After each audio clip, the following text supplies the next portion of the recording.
I'm going to talk about my, oh, shit's wobbly. I'm going to talk about my PIP experience.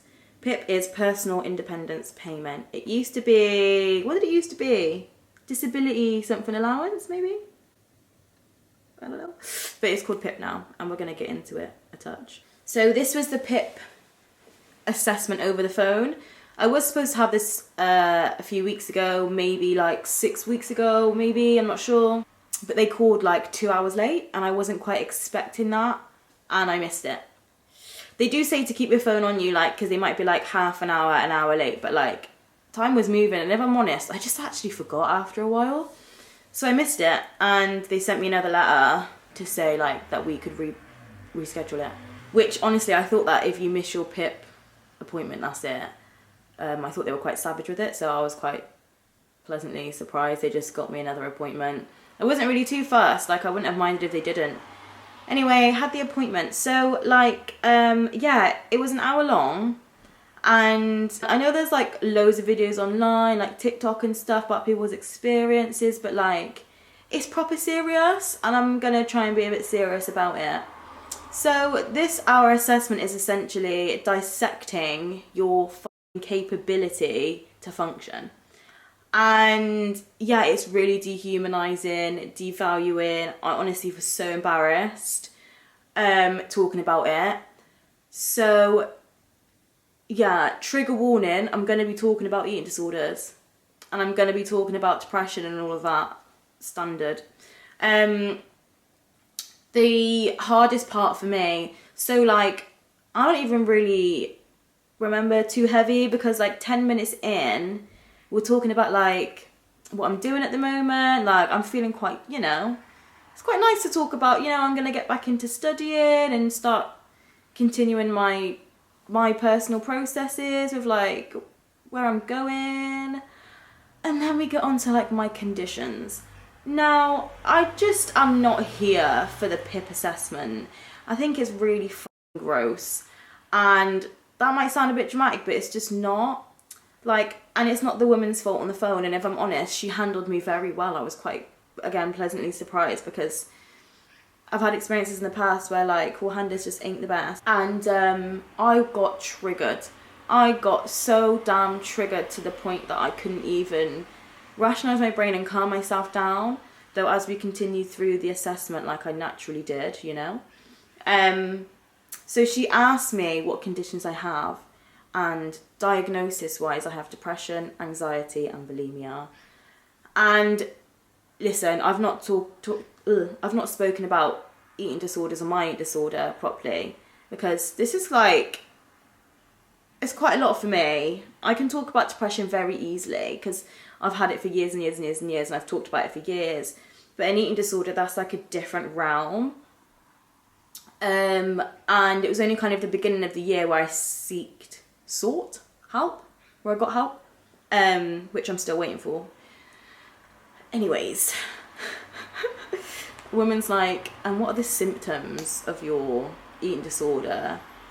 And like, I'm just triggered, and she's just asking, and I'm like, what do you think? Like, what do you mean? Like, I honestly I felt bad, but I was like, do you not have Google? Why are we asking these questions? What are my symptoms? Like, what do I do? You want to know the ins and outs? And this is a huge trigger warning, because I'm going to be talking about it in depth. She was like, and again, this isn't personal. She's just asking the questions that she's supposed to be asking. But I just think they're naff. And she was like, so is it just, I was like, you know, it's binge and purge vibes. Hun, Bulimia.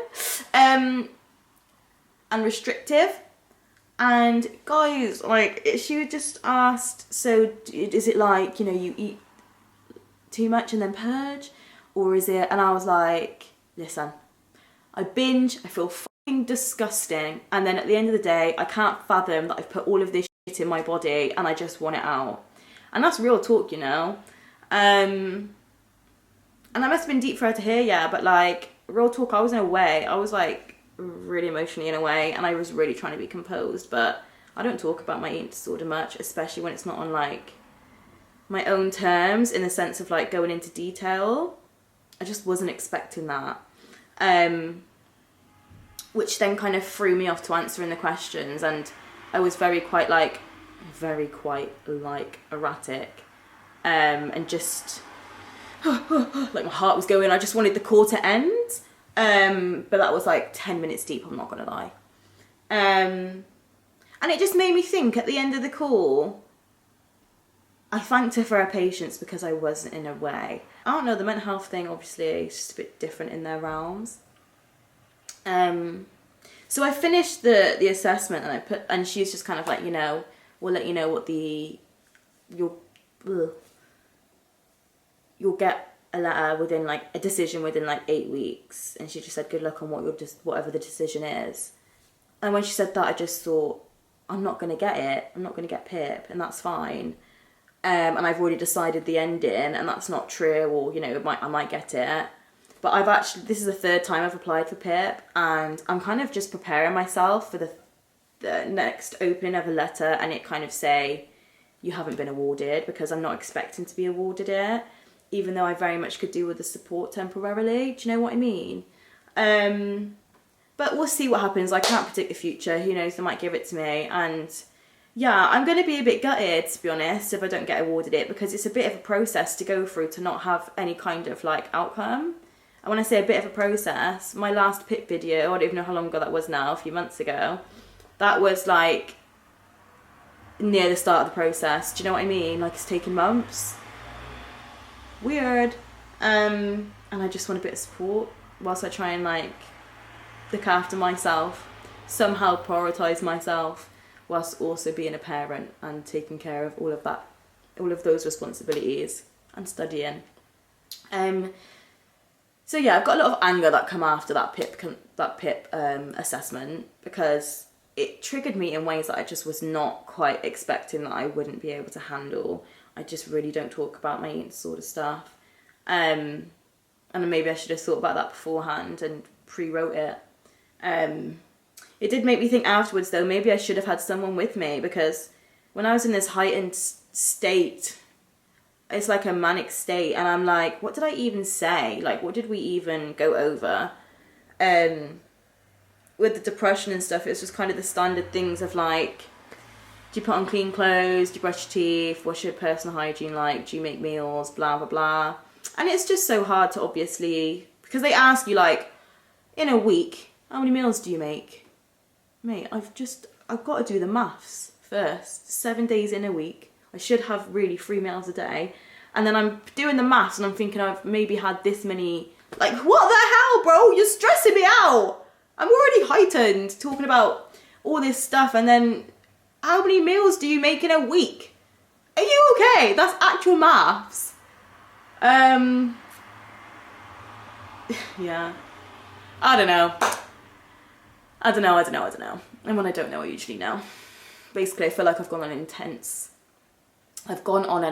tangent, but it's all like irrelevant. My experience with this assessment was just a bit naff, and it threw me off for like a day or two. In regards to the like caring for myself, self-sabotage, the intrusive thoughts, speaking negatively to myself. But thankfully I'm super self-aware, and I just obviously knew that I was triggered, and I had to just look after myself and care for myself as much as possible in that short amount of time. But that's just not the point. Like, the assessment itself causes triggers, and actually causes people to, do you know what I mean? It causes people to go into a state that can be long lasting and damaging, and that's not considered, and that jars me. Yeah, if you're gonna apply for PIP and you're having a PIP assessment, just pre-warning, yeah, they're gonna dissect your life and your well-being. That's dramatic. Not dissect your life, but your present life. Yeah. Whether I get awarded it or not is really, it is what it is. I'll deal with it and process it as that happens. Because at the end of the day, it's free support, isn't it? It's like extra support of money. So I can't really complain either way, but I will complain about the 1 hour triggering assessment. Do you know what I mean? I will check in properly when I get my letter response and see what I want. If you have any questions, let me know. If you have any comments or anything to add, like, to the discussion, because all these services really kill me because they're just so not trauma informed or like trauma friendly. And like, you're dealing with mental health issues here, like that all kind of stems from trauma. Do you get what I'm saying? Like, maths, not mathing. But I really do enjoy like reading comments and like talking with people and seeing what everyone's saying and experiences. So please drop a comment because I'm genuinely interested in your experience. And I think it's nice, like I always live in the comment section, so it's nice to kind of click on a video and see what people are saying. But other than that, thanks for tuning in and watching. I know it's been a bit of a tangent-y long one, but that was my PIP assessment, briefly-ish. And yeah, I'll be back.